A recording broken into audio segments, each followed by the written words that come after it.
The announcement that the US and Germany will begin donating dozens of their main battle tanks to Ukraine's war effort after weeks of diplomatic debate and speculation is being heralded as a game-changer by Kyiv.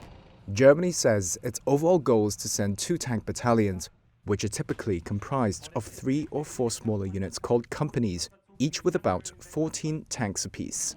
The US on Wednesday said it would send 31 of its most advanced battle tanks, the M1 Abrams. Getting those vehicles will improve their ability to take ground, I would be a little cautious about assuming that with them they will conquer the world.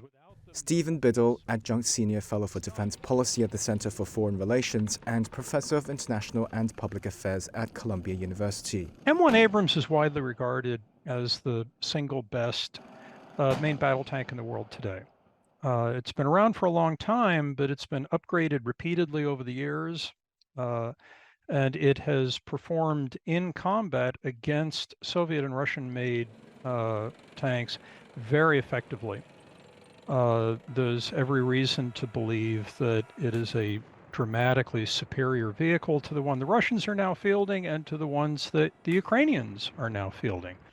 While Kyiv has praised the decision, Biddle doesn't expect the latest promised weapons to change the tide of the war. The numbers that the Americans are talking about are not going to be militarily significant in and of themselves. Right? A couple of dozen tanks are not going to reverse the battlefield outcome in Ukraine. Hundreds are going to be needed. Now, the Leopard 2s can be provided in those kinds of numbers, in part because lots of different European countries operate them. The Leopard 2s are what Germany plans to supply to Ukraine.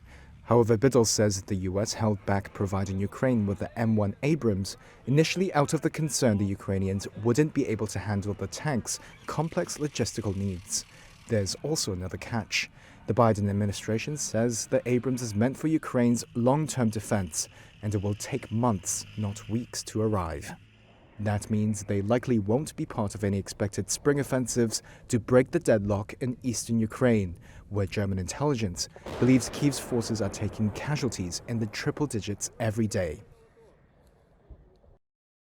These tanks are meant to help Ukraine fight effectively on open terrain, to defend their sovereignty and their territory, and to win back territory that the Russians have taken from them. And as the president said, they don't represent an offensive threat to Russia.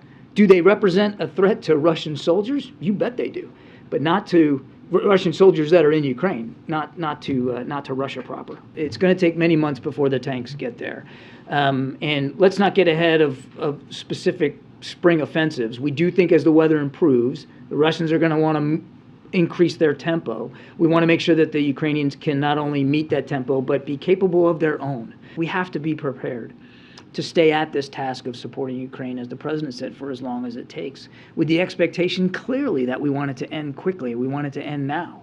But again, we have to stay at that task.